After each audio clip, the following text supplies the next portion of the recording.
정부를 이기는 시장은 없다. 이 한마디 굉장히 단호하고 자신감 넘치는 선언이었죠. 결코 꺾이지 않을 것 같던 부동산 시장에 대한 사실상의 선전포고였습니다. 하지만 마치 두고 보자 하는 듯이 시장은 전혀 다른 방향으로 흘러가기 시작합니다.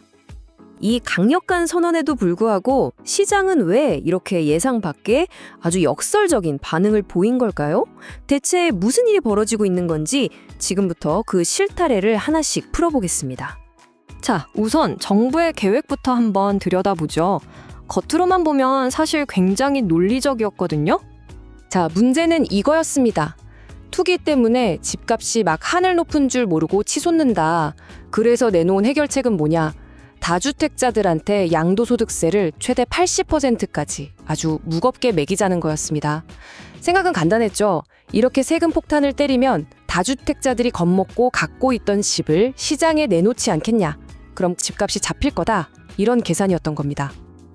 그런데 말이죠. 여기서 이야기가 첫 번째 코너를 돕니다.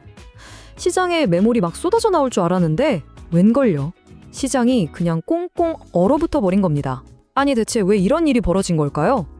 바로 이 현상 때문입니다. 매물 잠김 효과라고 하는데요.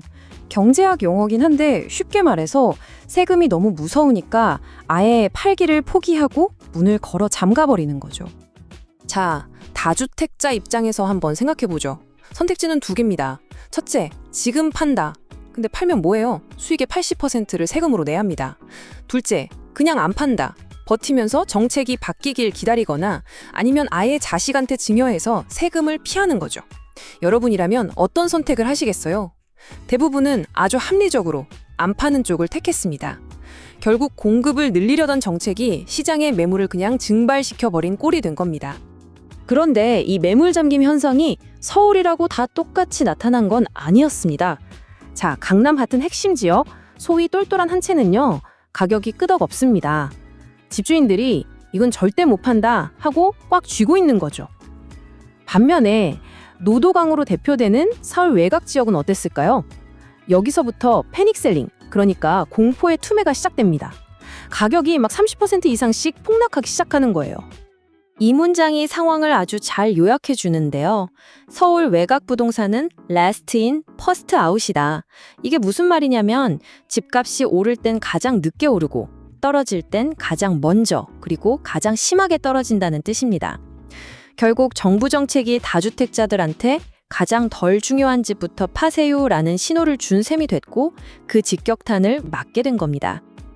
상황이 참 아이러니합니다. 한쪽에선 집값이 떨어져서 급매물이 쏟아져요. 그런데 다른 한쪽에선 LTV, DSR 같은 아주 빡빡한 대출 규제가 꽉 막고 서 있는 겁니다. 그러니까 돈을 빌릴 수가 없어서 떨어진 집조차 살 수가 없는 상황이 벌어진 거죠. 파는 사람은 있는데 사는 사람이 없는 시장이 된 겁니다. 이걸 바로 거래 절벽이라고 부릅니다. 말 그대로 거래가 뚝 끊겨버린 거죠.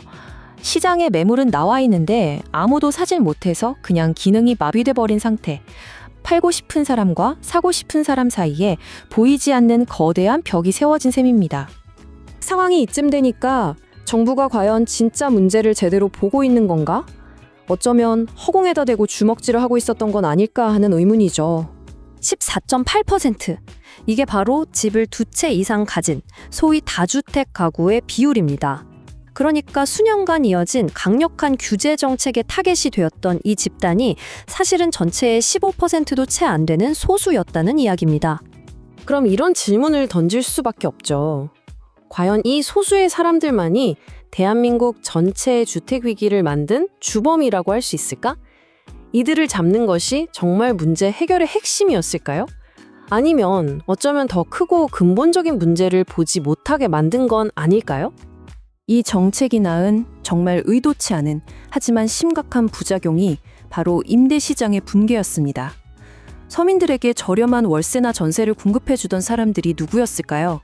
거대 자산가가 아니라 집 한두 채 더 가진 소규모 임대인들이 많았거든요. 근데 이 사람들까지 다주택자로 몰아서 압박하니까 이들이 시장에서 사라져버린 겁니다.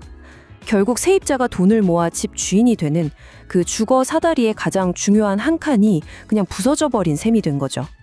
자, 그럼 다주택자가 유일한 원인이 아니라면 진짜 문제는 대체 뭐였을까요?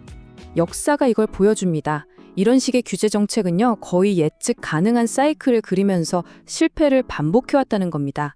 자, 보세요. 1단계, 매물을 유도하려고 세금을 무겁게 매깁니다. 그럼 2단계, 거래가 뚝 끊기면서 시장이 얼어붙죠. 3단계, 공급 부족이 더 심해집니다. 그럼 어떻게 될까요? 결국 4단계, 공급이 부족하니까 집값은 다시 오르기 시작하는 이 악순환의 고리로 다시 돌아오게 되는 겁니다. 이 문제의 진짜 해법이 과연 누구를 벌주는 것에 있는 걸까요? 아니면 애초에 이 모든 위기를 촉발했던 사람들이 살고 싶어하는 좋은 집의 절대적인 부족 문제를 해결하는 데 있는 걸까요? 논쟁의 초점을 처벌이 아니라 공급으로 옮겨야 한다는 목소리가 바로 여기서 나오는 겁니다. 빠르게 변하는 시장, 정확한 정보가 경쟁력입니다. 지금 구독하고 콕부동산과 함께하세요. 부동산은 콕, 구독, 좋아요는 꼭.